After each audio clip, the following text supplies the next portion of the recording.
This is book one of the Iliad, the Robert Fitzgerald translation. Book one: Quarrel, Oath, and Promise. Anger, be now your song, immortal one. Achilles is anger, doomed and ruinous, that caused the Achaeans loss on bitter loss, and crowded brave souls into the undergloom, leaving so many dead men. Carry on for dogs and birds. And the will of Zeus was done. Begin it with when the two men first contending broke with one another, the Lord Marshal Agamemnon, Atreus' son, and Prince Achilles. Among the gods, who brought this quarrel on? The son of Zeus by Leto, Agamemnon, angered him, so made a burning wind of plague rise in the army. Rank and file sickened and died for the ill their chief had done in despising a man of prayer. This priest, Circes, had come down to the ships with gifts, no end of ransom for his daughter. On a golden staff he carried the gods' white bands and sued for grace from the men of all Achaia. The two Atreidai, most of all. O captains Menelaus and Agamemnon, and you other Achaeans under arms, the gods who hold Olympus, may they grant you plunder of Priam's town and a fair wind home. But let me have my daughter back for ransom, as you revere Apollo, son of Zeus. Then all the soldiers murmured the assent. Behave well to the priest, and take the ransom. But Agamemnon would not. It went against his desire, and brutally he ordered the man away. Let me not find you here by the long ships, loitering this time or returning later, old man. If I do, the staff and ribbons of the god will fail you. Give up the girl. I swear she will grow old at home in Argos, far from her own country, working my loom and visiting my bed. Leave me in peace and go, while you can in safety. So harsh he was, the old man feared and obeyed him, in silence trailing away by the shore of the tumbling, clamorous, whispering sea. And he prayed and prayed again as he withdrew to the god whom silken braided Leto bore. Oh, hear me, master of the silver bow, protector of Tenedos and the holy towns. Apollo, Sminthean, if to your liking ever in any grove I roofed a shrine, or burnt thigh bones and fat upon your altar, bullock or goat flesh, let my wish come true, your arrows on the Danans for my tears. Now when he heard this prayer, Phoebus Apollo walked with storm in his heart from Olympus' crest, quiver and bow at his back, and the bundled arrows clanged on the sky behind as he rocked in his anger, descending like night itself. Apart from the ships, he halted and let fly, and the bowstring slammed as the silver bow sprang, rolling in thunder away. Pack animals were his target first, and dogs, but soldiers too, soon felt transfixing pain from his hard shots, and pyres burnt night and day. 9 days the arrows of the god came down, broadside upon the army. On the 10th, Achilles called all ranks to assembly. Hera, whose arms are white as ivory, moved him to it, as she took pity on Danan's dying. All being mustered, all in place and quiet, Achilles, fast in battle as a lion, rose and said, Agamemnon, now I take it, the siege is broken. We are going to sail, and even so may not leave death behind. If war spares anyone, disease will take him. We might, though, ask some priest or some diviner, even some fellow good at dreams, for dreams come down from Zeus as well. Why all this anger of the god of Apollo? Has he some quarrel with us for a failure in vows or hecatombs? Would mutton burned on smoke or smoking goat flesh make him lift the plague? Putting the question down, he sat, and Calchas Thestorides, came forward, wisest by far of all who scanned the flight of birds. He knew what was, what had been, what would be. Calchas, who brought Achaea's ships to Ilion by the diviner's gift Apollo gave him. Now, for their benefit, he said, Achilles, dear to Zeus, it is on me you call to tell why the archer god is angry. Well, I can tell you. Are you listening? Swear by heaven that you will back me and defend me, because I fear my answer will enrage a man with power in Argos, one whose word Achaean troops obey. A great man in his rage is formidable for underlings, though he may keep it down. He cherishes the burning in his belly until a reckoning day. Think well if you will save me. Said Achilles, Courage! Tell me what you know.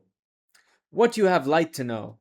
I swear by Apollo, the god to whom you pray, when you uncover truth, never will I draw breath while I have eyes to see. Shall any man upon this beachhead dare lay hands upon you? Not one of all the army, not Agamemnon, if it is he you mean, though he is first in rank of all Achaeans. The diviner then took heart and said, No failure in hecatombs or vows is held against us. It is the man of prayer whom Agamemnon treated with contempt. He kept his daughter, spurned his gift. For that man's sake the archer visited grief upon us and will again. Relieve the Danaans of this plague. He will not until the girl who turns the eyes of men shall be restored to her own father freely, with no demand for ransom. And until we offer up a hecatomb at Circe, then only we can calm him and persuade him. He finished and sat down. The son of Atreus, ruler of the great plain, Agamemnon, rose. Furious, round his heart resentment welled, and his eyes shone out like licking fire. Then, with a long and boding look at Calchas, he growled at him, You visionary of hell! Never had I fair play in your forecasts. Calamity is all you care about, or see. No happy portents, and you bring to pass nothing agreeable. Here you stand again before the army, giving it out as oracle the archer made them suffer because of me, because I would not take the gifts and let the girl Circe go. I'd have her mine, at home. Yes, if you like, I rate her higher than Clytemnestra, my own wife. She loses nothing by comparison in beauty or womanhood, in mind or skill. For all of that, I am willing now to yield her, if it is best. I want the army saved and not destroyed. You must prepare, however, a prize of honor for me, and at once, that I may not be left without my portion. Oh, I, of all Argives, it is not fitting so, while every man of you looks on, my girl goes elsewhere. Prince Achilles answered him, Lord Marshal, most insatiate of men, how can the army make you a new gift? Where is our store of booty? Can you see it? Everything plundered from the towns has been distributed. Should troops turn all that in? Just let the girl go, in the god's name, now. We'll make it up to you, twice over, 3 times over, on the day Zeus gives us leave to plunder Troy behind her rings of stone. Agamemnon answered, Not that way will I be gulled. Brave as you are, Achilles, take me in, would you? Try to get around me? What do you really ask? That you may keep your own winnings, I am to give up mine and sit here wanting her? Oh no, the army will award a prize to me, and make sure that it measures up. Or if they do not, I will take a girl myself, your own, or Aias's, or Odysseus's prize. Take her, yes, to keep. The man I visit may choke with rage. Well, let him. But this, I say, we can decide on later. Look to it now, we launch on the great sea, a well-found ship, and get her manned with oarsmen. Load her with sacrificial beasts and put aboard Circe in her loveliness. My deputy, Aias, Idomeneus, or Prince Odysseus, or you, Achilles, fearsome as you are, will make the hecatomb and quiet the archer. Achilles frowned and looked at him and said, You thick-skinned, shameless, greedy fool! Can any Achaean care for you or obey you after this on marches or in battle? As for myself, when I came here to fight, I had no quarrel with Troy or Trojan spearmen. They never stole my cattle or my horses. Never in the black farmland of Phthia ravaged my crops. How many miles there are of shadowy mountains, foaming seas between! No, no. We joined for you, you insolent boar, to please you, fighting for your brother's sake and yours, to get revenge upon the Trojans. You overlook this, dog-face, and don't care. And now in the end you threaten to take my girl, a prize I sweated for, and soldiers gave me. Never have I had plunder like your own from any Trojan stronghold battered down by the Achaeans. I have seen more action hand to hand in those assaults that you have, but when the time for sharing comes, the greater share is always yours. Worn out with battle, I carry off some trifle on my ships. Well, this time I make sail for home. Better to take now to my ships.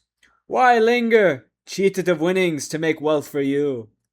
To this the high commander made reply, Desert? If that's the way the wind blows, will I beg you to stay on my account? I will not. Others will honor me, and Zeus who views the wide world most of all. No officer as hateful to my sight as you are. None given like you to faction. As to battle, rugged you are, I grant, by some god's favor. Sail, then, in your ships, and lord it over your own battalion of Myrmidons. I do not give a curse for you, or for your anger, but here is warning for you. Curses being required of me by Phoebus Apollo, she will be sent back in a ship of mine, manned by my people. That done, I myself will call for Briseis at your hut, and take her, flower of young girls that she is, your prize, to show you here and now who is the stronger, and make the next man sick at heart, if any think of claiming equal place with me. A pain like grief weighed on the son of Peleus, and in his shaggy chest, this way and that, the passion of his heart ran. Should he draw a long sword from hip, stand off the rest, and kill in single combat the great son of Atreus, or hold his rage in check and give it time? And as this tumult swayed him, as he slid the big blade slowly from the sheath, Athena came to him from the sky. The white-armed goddess, Hera, sent her, being fond of both, concerned for both men, and Athena stepping up behind him, visible to no one except Achilles, gripped his red gold hair. Startled, he made a half-turn, and he knew her upon the instant for Athena. Terribly her grey eyes blazed at him, and speaking softly but rapidly aside to her, he said, What now, O daughter of the god of heaven, who bears the storm cloud? Why are you here? To see the wolfishness of Agamemnon? Well, I give you my word, this time and soon, he pays for his behavior with his blood. The grey-eyed goddess Athena said to him, It was to check this killing rage I came from heaven.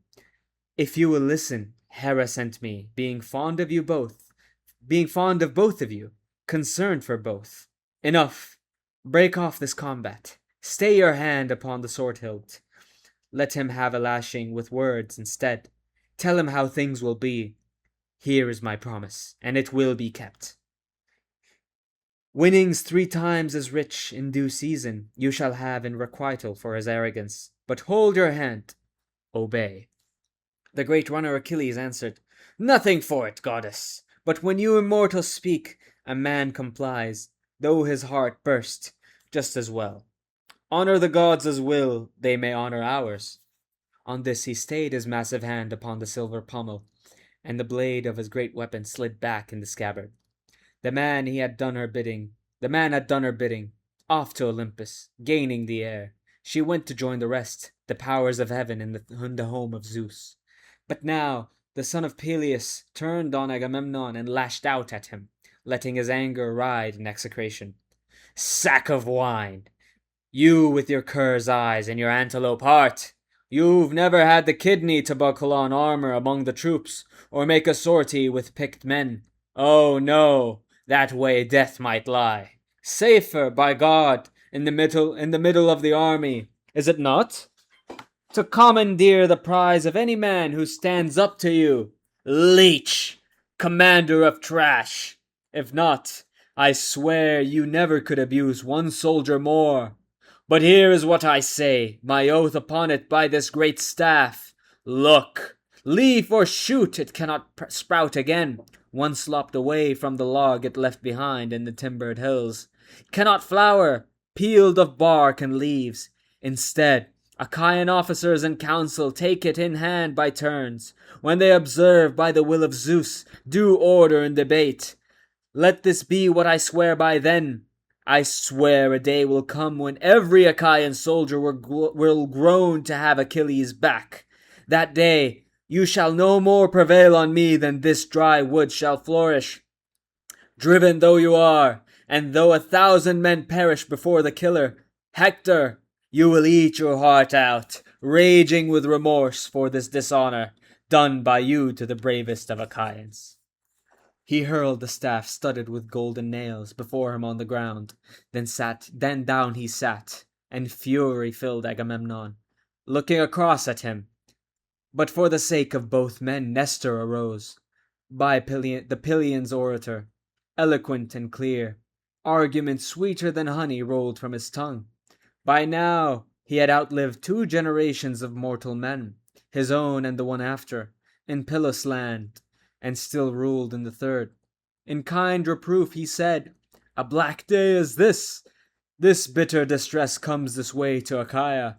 How happy Priam and Priam's sons would be, and all the Trojans, wild with joy if they got wind of all these fighting words between you. Foremost in council as you are, foremost in battle, give me your attention. Both are younger men than I, and in my time, men who were even greater have I known, and none of them disdained me.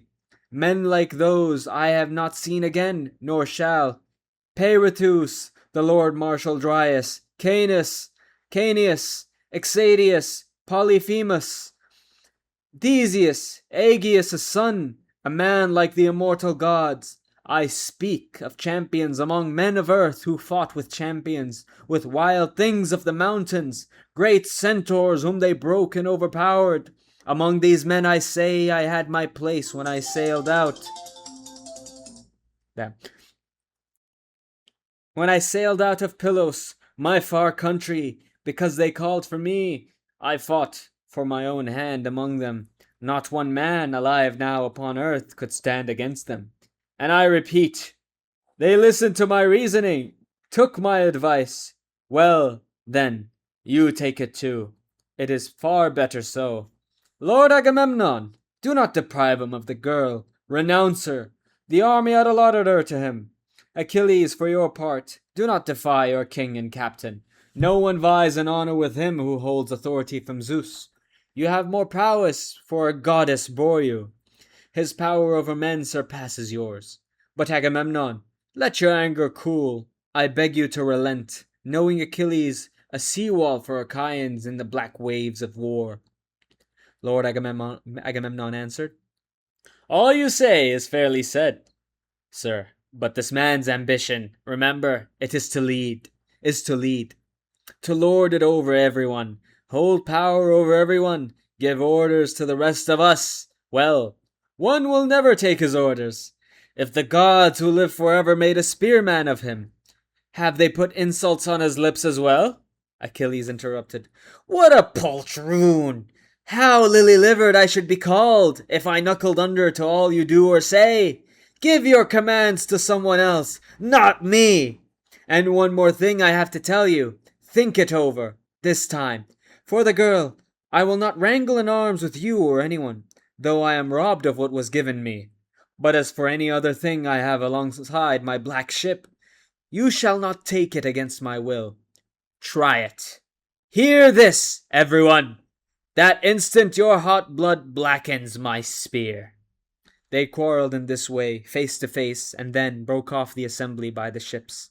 Achilles made his way to his squadron and his quarters, Patroclus by his side, with his companions. Agamemnon proceeded to launch a ship, assigned her 20 oarsmen, loaded beasts for sacrifice to the gods, then set aboard Chryseis in her loveliness. The versatile Odysseus took the deck, and all oars manned. They pulled out in the drenching waves of sea. The troops, meanwhile, were ordered to police camp, and did so, throwing refuse in the water. Then to Apollo by the barren surf they carried out full tally hecatombs, and the savour curled in crooked smoke towards heaven. That was the day's work in the army. Agamemnon had kept his threat in mind, and now he acted, calling Eurybates and Talthybius, his aides and criers. Go along, he said. both of you to the quarters of Achilles, and take his charming Briseis by the hand, to bring to me. And if he balks at giving her, I shall be there myself with men at arms and force to take her, all the more gall for him. So ominously he sent them on their way, and they who had no stomach for it went along the waste sea shingle toward the ships and shelters of the Myrmidons. Not far from his black ship and hut they found the prince in the open, seated, and seeing these two come was cheerless to Achilles, shamefast, pale, with fear of him. They stood without a word, but he knew what they felt and called out, "Peace to you, criers and couriers of Zeus and men! Come forward! Not one thing have I against you. Agamemnon is the man who sent you for Briseis. Here, then, my lord Patroclus, bring out the girl and give her to these men, and let them both bear witness before the gods, who live in bliss, as before men who die, including this harsh king. If ever hereafter a need for me arises to keep the rest from black defeat and ruin, lost in folly, the man cannot think back or think ahead how to come through a battle by the ships." Patroclus did the bidding of his friend, led from the hut Briseis in her beauty, and gave her to them. Back along the ships they took their way, and the girl went, loath to go. Leaving his friends in haste, Achilles wept, and sat apart by the grey wave, scanning the endless sea. Often he spread his hands in prayer to his mother. "As my life came from you, though it is brief, honor at least from Zeus, whose storms in heaven I call my due. He gives me precious little. See how the lord of the great plains, Agamemnon, humiliated me. He has my prize, by his own whim, for himself." Eyes wet with tears, he spoke, and her ladyship, his mother, heard him, in green deeps where she lolled near her old father. Gliding she rose, and broke like mist from the inshore grey sea face, to sit down softly before him. Her son in tears, and fondling him, she said, "Child, why do you weep? What grief is this? Out with it, tell me. Both of us should know." Achilles, fast in battle as a lion, groaned and said, "Why tell you what you know? We sailed out raiding, and we took by storm that ancient town of Asian, called Thebe, plundered the place, brought slaves and spoils away. At the division later, they chose a young girl, Chryseis, for the king. Then Chryses, priest of the archer god, Apollo, came to the beachhead we Achaeans hold, bringing no end of ransom for his daughter. He had the gods' white bands on a golden staff, and sued for grace from the army of Achaia. Mostly the two Atreidai, corps commander. All of our soldiers murmured in assent, "Behave well to the priest, and take the ransom." But Agamemnon would not. It went against his desire, and brutally he ordered the man away. So the old man withdrew in grief and anger. Apollo cared for him. He heard his prayer, and let black bolts of plague fly on the Argives. One by one our men came down with it, and died hard as the gods' shots raked the army broadside. But our priest divined the cause, and told us what the god meant by the plague. I said, "Appease the god!" But Agamemnon could not contain his rage. He threatened me, and what he threatened is now done. One girl the Achaeans are embarking now for Circe beach, with gifts for Lord Apollo. The other just now from my hut. The criers came and took her. Briseis' girl, my prize, given by the army. If you can, stand by me. Go to Olympus. Pray to Zeus, if ever by word or deed you served him. And so you did. I often heard you tell it in father's house. The time when you alone of all the gods shielded the son of Cronos from peril and disgrace, when other gods, Pallas Athena, Hera, and Poseidon wished him in irons, wished to keep him bound. You had the will to free him of that bondage, and called up to Olympus in all haste Aegeon, whom the gods called Briareus, the giant with 100 arms, more powerful than the sea god, his father. Down he sat by the son of Cronos, glorying in that place. For fear of him the blissful gods forbore to manacle Zeus.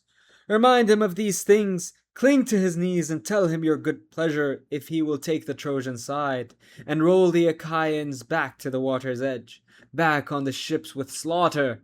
All the troops may savor what their king has won for them, and he may know his madness, what he lost when he dishonored me, peerless among Achaeans. Her eyes filled, and a tear fell as she answered, Alas, my child, why did I rear you, doomed the day I bore you? Ah, could you only be serene upon this beachhead through the siege? Your life runs out so soon. Oh, early death! Oh, broken heart! No destiny so cruel, and I bore you to this evil. But what you wish I will propose to Zeus, Lord of the lightning, going up myself into the snow glare of Olympus, with hope for his consent. Be quiet now, beside the long ships. Keep your anger bright against the army. Quit the war. Last night Zeus made a journey to the shore of ocean to feast among the sunburned, and the gods accompanied him. In 12 days he will come back to Olympus. Then I shall be there to cross his bronze door-sill and take his knees. I trust I'll move him. Thetis left her son, still burning for the softly belted girl whom they had wrested from him. Meanwhile, Odysseus with his shipload of offerings came to Circe. Entering the deep harbor there, they furled the sails and stowed them, and unbent forestays to ease the mast down quickly aft into its rest. Then rowed her to a mooring. Bowstones were dropped, and they tied up astern, and all stepped out into the wash and ebb. Then disembarked their cattle for the Archer, and Circe, from the deep-sea ship, Odysseus, the great tactician, led her to the altar, putting her in her father's hands, and said, Circes, as Agamemnon's emissary, I bring you child to you, and for Apollo, a hecatomb in the Danaans' name. We trust in this way to appease your lord, who sent down pain and sorrow on the Argives. So he delivered her, and the priest received her, the child so dear to him, in joy. They then hastening to give the god his hecatomb, they led bullocks to crowd around the compact altar, rinsed their hands, and delved in barley baskets, as open-armed to heaven Circes prayed. Oh, hear me, master of the silver bow, protector of Tenedos and the holy towns. If while I prayed you listened once before and honored me, and punished the Achaeans, now let my wish come true again, but turn your plague away this time from the Danaans. And this petition too Apollo heard. When prayers were said and grains of barley strewn, they held the bullocks for the knife, and flayed them, cutting out joints and wrapping these in fat, 2 layers, folded with raw strips of flesh, for the old man to burn on cloven faggots, wetting it all with wine. Around him stood young men with 5-tined forks in hand, and when the vitals had been tasted, joints consumed, they sliced the chines and quarters for the spits, roasted them evenly, and drew them off. Their meal being now prepared, and all work done, they feasted to their hearts' content, and made desire for meat and drink recede again. Then young men filled their wine bowls to the brim, ladling drops for the god in every cup. Propitiatory songs rose clear and strong until day's end, to praise the god Apollo as one who keeps the plague afar, and listening the god took joy. After the sun went down and darkness came, at last Odysseus's men lay down to rest under the stern hawsers. When dawn spread out her fingertips of rose, they put to sea for the main camp of Achaeans, and the archer god sent them a following wind. Stepping the mast, they shook their canvas out, and wind caught, bellying the sail.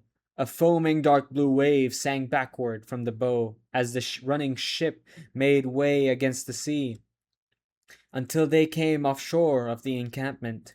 Here they put in and hauled the black ship high, far up the sand, braced her with shoring timbers, and then disbanded, each to his own hut.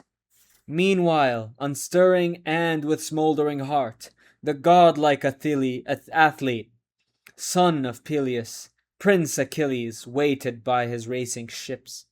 He would not enter the assembly of emulous men, nor ever go to war, but felt his valor staling in his breast with idleness, and missed the cries of battle. Now when in fact 12 days had passed, the gods who live forever turned back to Olympus, with Zeus in power supreme among them. Thetis had kept in mind her mission for her son, and rising like a dawn mist from the sea, into a cloud she soared aloft in heaven to high Olympus. Zeus with massive brows she found apart, on the chief crest enthroned, and slipping down before him, her left hand placed on his knees, and her right hand held up to cup his chin, she made her plea to him. O Father Zeus, if ever amid immortals by word or deed I served you, grant my wish and see to my son's honor. Doom for him of all men came on quickest. Now Lord Marshal Agamemnon has been high-handed with him, has commandeered and holds his prize of war. But you can make him pay for this, profound mind of Olympus. Lend the Trojans power until the Achaeans recompense my son and heap new honor upon him. When she finished, the gatherer of cloud said never a word, but sat unmoving for a long time, silent.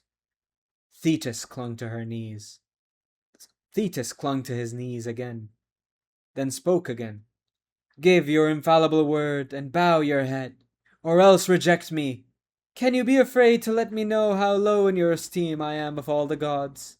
Greatly perturbed, Lord Zeus, who masses clouds, said, Here is trouble.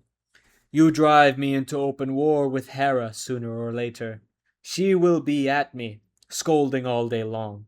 Even as matters stand, she never rests from badgering me before the gods. I take the Trojan side in battle, so she says. Go home before you are seen, but you can trust me to put my mind on this. I shall arrange it. Here let me bow my head then. Then be content to see me bound by that most solemn act before the gods. My word is not revocable nor ineffectual, once I nod upon it. He bent his ponderous black brows down, and locks ambrosial of his immortal head swung over them, as all Olympus trembled. After this pact they parted. Misty Thetis from glittering Olympus leapt away into the deep sea. Zeus to his hall retired. There all the gods rose from their seats in deference before their father. No one dared face him unmoved, but all stood up before him, and thus he took his throne.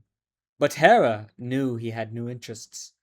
She had seen the goddess Thetis, silvery-footed daughter of the Old One of the Sea, conferring with him, and nagging, she inquired of Zeus Cronion, Who is it this time, schemer?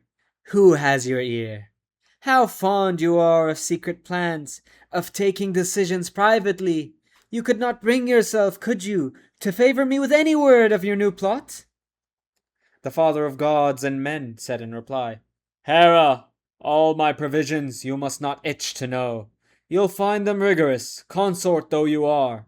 In all appropriate manners, no one else, no god or man, shall be advised before you. But when I choose to think alone, don't harry me about it with your questions. The Lady Hera answered with wide eyes, Majesty, what a thing to say! I have not harried you before with questions. Surely you are quite free to tell what you will tell. This time I dreadfully fear. I have a feeling Thetis, the silvery-footed daughter of the Old One of the Sea, led you astray. Just now at daybreak, anyway, she came to sit with you and take your knees.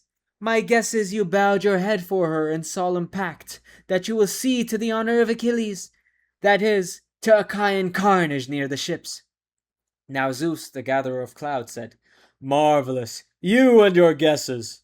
You are near it too, but there is not one thing you can do about it. Only estrange yourself still more from me. All the more gall for you. If what you say is true, you may be sure it pleases me.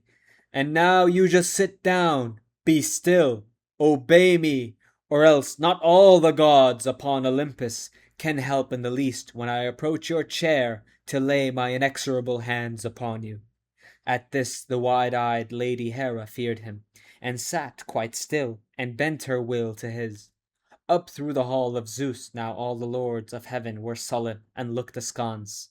Hephaestus, master artificer, broke the silence, doing a kindness to the snowy-armed lady, his mother Hera. He began, "Ah, what a miserable day! If you two raise your voices over mortal creatures, more than enough already. Must you bring your noisy bickering among the gods? What pleasure can we take in a fine dinner when baser matters gain the upper hand? To mother, my advice is, what she knows, better make up with father, or he'll start his thundering and shake our feast to bits. You know how he can shock us if he cares to. Out of our seats with lightning bolts. Supreme power is his. Oh, soothe him, please. Take a soft tone. Get back in his good graces. Then he'll be benign to us again." He lurched up as he spoke and held the wine cup out to her, a double-handed one, and said, "Dear mother, patience! Hold your tongue. No matter how upset you are, I would not see you battered, dearest. It would hurt me, and yet I could not help you, not a bit. The Olympian is difficult to oppose. One time I took your part. He caught me around one foot and flung me into the sky from our tremendous terrace. I soared all day. Just as the sun dropped down, I dropped down, too, on Lemnos, nearly dead. The island people nursed the fallen god." He made her smile, and the goddess, white-armed Hera, smiling, took the wine cup from his hand. Then, dipping from the wine bowl, round he went from left to right, serving the other gods nectar of sweet delight. And quenchless laughter broke out among the blissful gods to see Hephaestus wheezing down the hall. So all day long until the sun went down, they spent in feasting, and the measured feast matched well their hearts' desire. So did the flawless harp held by Apollo, and heavenly songs and choiring antiphon, all the muses sang. And when the shining sun of day sank in the west, they turned homeward each one to rest, each to that home that the bandy-legged wondrous artisan Hephaestus fashioned for them with his craft. The lord of storm and lightning, Zeus, retired and shut his eyes where sweet sleep ever came to him, and at his side lay Hera, goddess of the golden chair.